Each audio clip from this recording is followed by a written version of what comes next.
Hello बच्चों, welcome to physics वाला। आइए बच्चों देखते हैं इस क्वेश्चन को।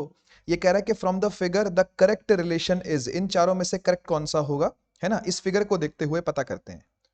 बच्चों अगर इस फिगर को हम देखें तो हमें बेसिकली यहां पर दो रूल आने चाहिए, ठीक है। ट्रायंगल रूल और पैरेललोग्राम रूल, उनमें से भी एक ही रूल यहां पर यूज होने वाला है, ट्रायंगल रूल, ठीक है ना। तो ट्रायंगल रूल के अंदर एक तो बहुत सिंपल सा रूल है जो कि आई होप आपको ये पता होगा कि ए वेक्टर और बी वेक्टर, ठीक है, दो इस तरीके से वेक्टर आपको अगर दे रखे हैं तो जो सी वेक्टर होगा, ठीक है ना, ये इनका रिजल्टेंट होगा। यानी मैं ऐसा लिख सकता हूं कि C vector is A vector plus B vector, ठीक है। और बाई चांस मान लीजिए अगर ये इस तरीके से होता कि ए वेक्टर बी वेक्टर और ये उल्टा सी वेक्टर ऐसे जुड़ रहा होता, है ना, तो यहां पर होता A plus B plus C is equal to 0, ठीक है ना। ये कंडीशंस आई होप आप लोगों को पहले से नोन होगी और इन्हीं कंडीशंस को हम यहां पर यूज करने वाले हैं, ठीक है। तो आइए देखते हैं सबसे पहले ऑप्शन में क्या कह रहा है कि a प्लस बी प्लस ई 0 होना चाहिए, है ना। तो a वेक्टर ये रहा, ये a वेक्टर है, फिर b वेक्टर ये रहा b वेक्टर, ठीक है, और उसके बाद e वेक्टर। तो आप देखिए ये क्लोज कर्व बना रहा है। जब भी तीन वेक्टर इस तरीके से क्लोज कर्व बनाए तो उनका वेक्टर सम हमेशा 0 होता है ना। तो ये करेक्ट है, बिल्कुल ये ट्रू है, ये बिल्कुल ट्रू है, ठीक है। सेकंड वाले ऑप्शन को भी देख लेते हैं क्योंकि ऑल ऑफ द अबव भी मुझे यहां पर दिख रहा है ना। अब सेकंड वाले ऑप्शन को देखें तो यहां पर है सी माइनस डी, तो सी वेक्टर ये रहा, ठीक है, और माइनस डी वेक्टर। अब यहां पर अगर हम ऐसे ट्रेवर्स करेंगे इसको, है ना, तो हम इसको बोलेंगे माइनस ऑफ डी वेक्टर, ठीक है ना, क्योंकि डी वेक्टर इस तरीके से है और ऐसे चलने पर ये नेगेटिव ऑफ डी हो जाएगा, ठीक बात है ना। और ऐसे चले अगर हम, ऐसे चले जो कि जिस जिस डायरेक्शन में ये ए ही है ना, तो हम इसको ऐसे लिख सकते हैं कि सी वेक्टर, और मैं ऐसे चला नीचे की तरफ चला तो माइनस डी वेक्टर, क्योंकि डी वेक्टर ऊपर है तो माइनस डी नीचे होगा, और उसके बाद इसी डायरेक्शन में चलूं तो पॉजिटिव ऑफ ए वेक्टर, और इन सबका सम क्या आएगा, 0 आएगा। यही वाली कंडीशन मैं यहां पर अप्लाई कर रहा हूं, ठीक है ना।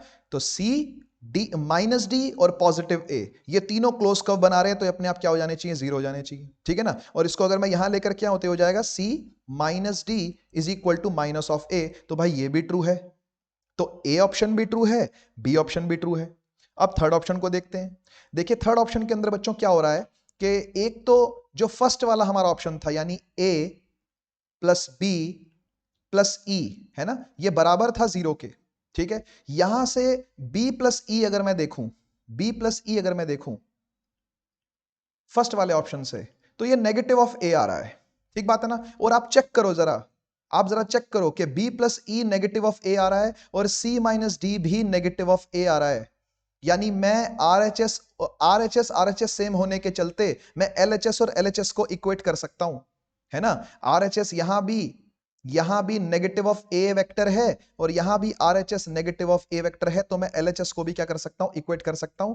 तो बाय इक्वेटिंग, है ना, equation number 1 and equation number 2, है ना, फर्स्ट ऑप्शन और सेकंड ऑप्शन दोनों को अगर मैं इक्वेट कर दूं, ठीक है, तो आप देख सकते हो कि b vector plus e vector बराबर हो जाएगा c vector minus d vector के, ठीक है। और ये जब सी यहां पर जाएगा तो ये हो जाएगा बी प्लस ई, ठीक है, negative of c becomes negative of d vector, ठीक है ना। तो ये देखिए ये थर्ड वाले ऑप्शन से मैच करने लगा, है ना, बी प्लस ई और माइनस सी, बी प्लस ई और माइनस सी बराबर किसके हो गया, माइनस डी के हो गया, ठीक है। तो ये भी ट्रू है, यानी इसका फोर्थ ऑप्शन बिल्कुल ठीक है कि all of the above are correct, ठीक है। तो आई होप बेटा ये क्वेश्चन आपको समझ में आया होगा। चलिए मिलते हैं, थैंक यू।